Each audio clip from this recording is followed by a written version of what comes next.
नमस्कार दोस्तों, आपका स्वागत है हमारे एक नई वीडियो में। आज हम आपको ज़मीन नापने के तरीके के बारे में बताएंगे कि किसी भी ज़मीन को कैसे नापा जाता है।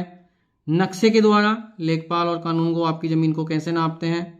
आप भी अपनी ज़मीन को नक्शा निकलवा कर, नक्शा बनवा कर कैसे नाप सकते हैं। ज़मीन नापने की पूरी प्रक्रिया के बारे में हम आपको बताने वाले हैं। तो दोस्तों, सबसे पहले हम आपको उन उपकरणों के बारे में बता दें जो ज़मीन नापने के लिए उपयोग में लाए जाते हैं। तो जब ज़मीन नापने के लिए कोई लेखपाल कानूनगो आपके यहाँ जाता है तो उसके पास मुख्यतः 3 चीज़ें होती हैं। पहला तो उस गांव के दस्तावेज में सबसे महत्वपूर्ण उस गांव का नक्शा, उस गांव का भूचित्र। ये एक गांव का भूचित्र है और इस भूचित्र के बारे में हम आपको सबसे पहले बता दें। सबसे ऊपर उसमें गांव का नाम लिखा रहता है, उसके बाद जनपद तहसील लिखी रहती है, उसके बाद चकबंदी कब हुई है, कब वो नक्शा बना है, वो सन फसली में और सन में ईस्वी में भी लिखी रहती है। जैसे एक गांव हमने लिया है, इसमें चकबंदी हुई है 1410 फसली है। आज अगर देखा जाए तो 1432 फसली चल रही है, यानी कि 22 वर्ष पूर्व इस गांव की चकबंदी हुई थी, तब ये नक्शा फाइनल हुआ था। अगर हम सन में देखें तो 2002 और 2003, आज 2000 कितना चल रहा है 24, तो कितना हो गया 22 साल पहले इस गांव में चकबंदी हुई थी, नक्शा फाइनल हुआ था। अब नक्शे में क्या क्या रहता है दोस्तों, नक्शे में ये सरहद है, आप देख सकते हैं, और ये जगह जगह पर जो आपको दिख रहा है ये उस गांव की सरहद पे बने दूसरे गांव से टच करते हुए पत्थर लगे हुए हैं। एक पत्थर ये है, एक पत्थर ये है, एक पत्थर ये है। जहां जहां सरहद हो होती है, कोने रहते हैं, वहां वहां पत्थर लगे रहते हैं, जो एक गांव से दूसरे गांव को जोड़ते हैं। अक्सर जब भी पक्की वाली पैमाइश की जाती है, अगर कहीं से आपका रकबा नहीं बैठ रहा है तो इन्हीं पत्थरों का उपयोग करते हुए जमीन को नापा जाता है। अब इस नक्शे में उस गांव की सभी जमीनों के नक्शे बने रहते हैं, अलग अलग भूचित्र बने रहते हैं। सभी इनको कहते हैं गाटा या खसरा नंबर। तो इस गांव में जितनी भी जमीनें हैं उनमें कितने काश्तकार हैं उनका सबका इसमें नक्शा बना रहता है। कहीं कहीं ऐसा होता है कि एक ही नक्शे में 2-2, 3-3 लोग रहते हैं, एक ही गाटे में, मतलब परिवार के या जैसे भी बेनामी से आए तो वो एक ही गाटे में रहेंगे। ये तब बनता है जब चकबंदी होती है। चकबंदी में यही होता है कि काश्तकार के छोटे छोटे टुकड़ों को जोड़कर एक बड़ा टुकड़ा उसका बनाया जाता है, बड़ा नक्शा बनाया जाता है। चकबंदी के दौरान कोई भी प्लॉट ऐसा नहीं बनाया जाएगा जो रास्ते से नहीं जुड़ा हो, सभी प्लॉटों को रास्ते से जोड़ा जाएगा। जैसे आप देख सकते हैं ये सब गाटे बने हुए, उनके नीचे एक चकमार्ग बना हुआ है, तो ये रास्ता है। एक ये रास्ता है, ये भी रास्ता है, आप देख सकते हैं जिसमें डॉट डॉट डॉट डॉट ये बना हुआ है, वो सब रास्ते हैं। आप एक नीचे और देखेंगे, ये थोड़ा चौड़ा रास्ता है, तो ये सड़क की श्रेणी में आता है। हो सकता है ये पक्का हो आपके गांव में। तो दोस्तों, पहला तो हो गया नक्शा जिससे हम किसी जमीन को नापते हैं। तो सबसे पहले नक्शे में, सरकारी कागजात में, खतौनी में ये गाटा किसके नाम से है वो देखेंगे। जैसे ये गाटा किसके नाम से है वो देखेंगे, फिर उस गाटे की पैमाइश करेंगे। अब ये नक्शा तो बना हुआ है दोस्तों, प्लॉट भी बने हुए हैं। अब इस प्लॉट को किस चीज से नापा जाता है, तो दोस्तों प्लॉट को जिससे नापा जाता है उसे कहते हैं गुनिया। ये 2 गुनिया है, एक ये बड़ी साइज का है और ये छोटा साइज का है। दोनों का स्केल सेम ही है, 1/4000, 1/4000 स्केल इस पे लिखा हुआ है। ये पीतल में है और ये प्लास्टिक में है। अब 1/4000 का मतलब क्या है दोस्तों, वो भी हम आपको बता दें। 1/4 का मतलब ये है, अगर इस नक्शे में 1 सेंटीमीटर नापेंगे तो वो जमीन पर 1 × 4000 मतलब 4000 सेंटीमीटर के बराबर होगा। 4000 सेंटीमीटर मतलब 40 मीटर। अगर हम इस नक्शे को 1 सेंटीमीटर नापते हैं तो वो जमीन पर 40 मीटर के बराबर होगा। तो ये इसका स्केल रहता है 1/4000।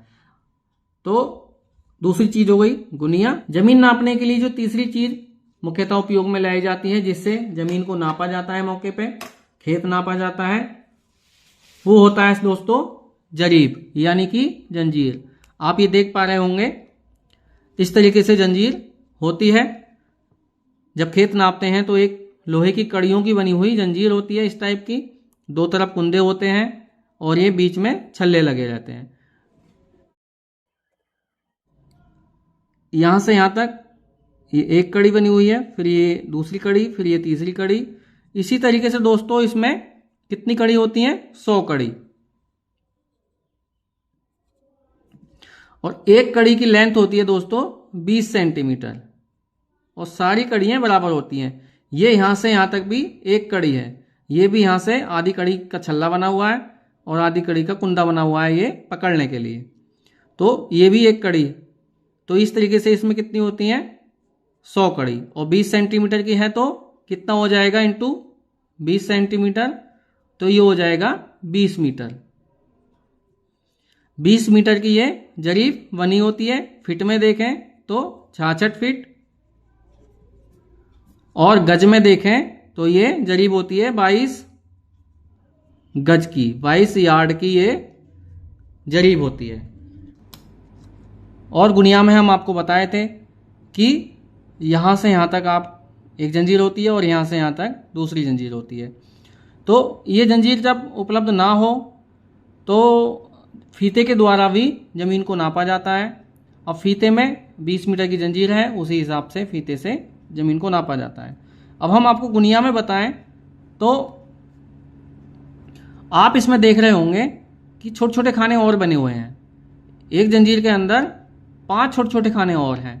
तो 5 छोटे छोटे खानों को अगर हम देखें एक जंजीर के अंदर तो एक खाना कितना हो जाएगा? 5 से 5 है तो 20 कड़ी का। एक कड़ी कितने की है? 20 सेंटीमीटर। तो कुल कितना हो जाएगा? 2 दूनी 4, यानी कि एक खाना 4 मीटर, 2 खाना 8 मीटर। ऐसे ही ये यहां से यहां तक कितना हो जाएगा?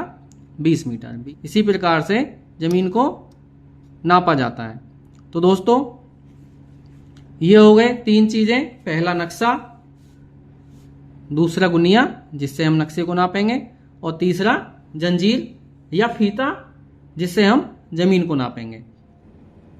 तो दोस्तों नक्शे को नापा कैसे जाता है, कैसे उसकी पैमाइश की जाती है, अगर कोई व्यक्ति अपने खेत को नपवा रहा है तो कहां से उस नक्शे को कैसे नापा जाएगा, अब उसकी प्रक्रिया के बारे में हम आपको बताने वाले हैं।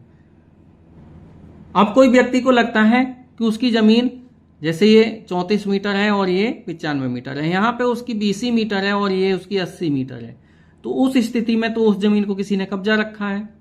तो उस स्थिति में ऐसे तो होगा नहीं। उस स्थिति में क्या होता है, आपको दरखास्त देनी होती है कि मेरी जमीन को अगल बगल के काश्तकारों ने कब्जा कर लिया है, आधा कब्जा किया है, या मेड़ तोड़कर कब्जा कर लिया है, या पूरा कब्जा कर लिया है। तो उस स्थिति में आप दरखास्त देंगे। दरखास्त देने के बाद लेखपाल या कानूनगो आपकी जमीन को नापने के लिए मौके पर आएंगे। अब मौके पर जमीन को कैसे नापा जाता है, जैसे आपका नंबर खोया हुआ है, किसी ने पूरा नंबर ही कब्जा कर लिया है या आधा कब्जा कर लिया है, तो ऐसे तो एक जगह से तो नापेंगे नहीं, क्योंकि एक जगह से हो सकता है इधर वाले ने कब्जा किया है या इधर वाले ने कब्जा किया है, तो वो कैसे नापेंगे। उसके लिए क्या करते हैं दोस्तों, ये गुनिया है, उसके लिए बड़ी गुनिया का उपयोग करेंगे। और बड़ी गुनिया का उपयोग कैसे करेंगे, जैसे हमको एक ये नंबर नापना है 45 नंबर जो है वो किसी काश्तकार का है और किसी के द्वारा कब्जा कर लिया गया है। उसको नहीं पता कि उसका नंबर कहाँ है, बस इतना पता है कि यहीं कि इसके आसपास नजदीक कहीं है, या कुछ तोड़कर इस वाले ने बढ़ा लिया है, या कुछ तोड़कर इस वाले ने बढ़ा लिया है, या कुछ तोड़कर इस वाले ने बढ़ा लिया है। तो उस स्थिति में जब नापने के लिए लेखपाल या कानूनगो या आप स्वयं भी चेक करना चाहेंगे, तो उस स्थिति में इस प्लॉट को सरहद से नापने के प्रयास किया जाएगा। अगर सरहद समीप है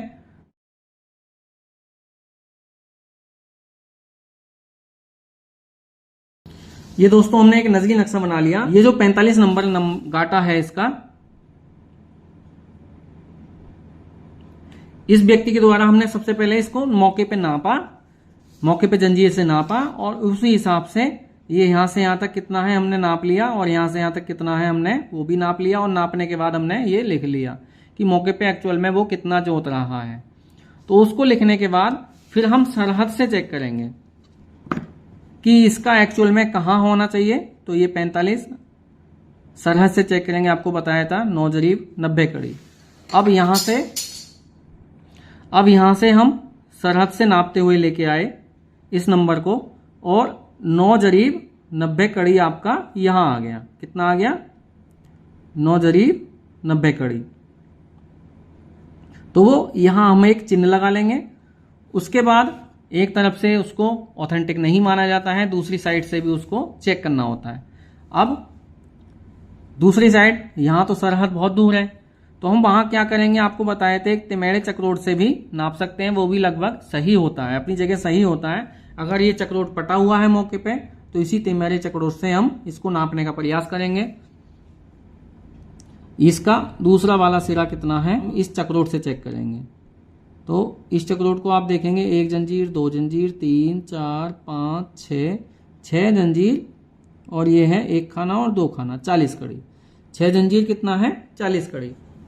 जंजीर से नपवाना शुरू करेंगे, तो 6 जंजीर जहां आ जाएगा, 1, 2, 3, 4, 5, 6 जो भी आएगा, तो 6 जंजीर 40 कड़ी हमने ये यहां मान लिया, ये 6 जंजीर 40 कड़ी यहां पे आ गया।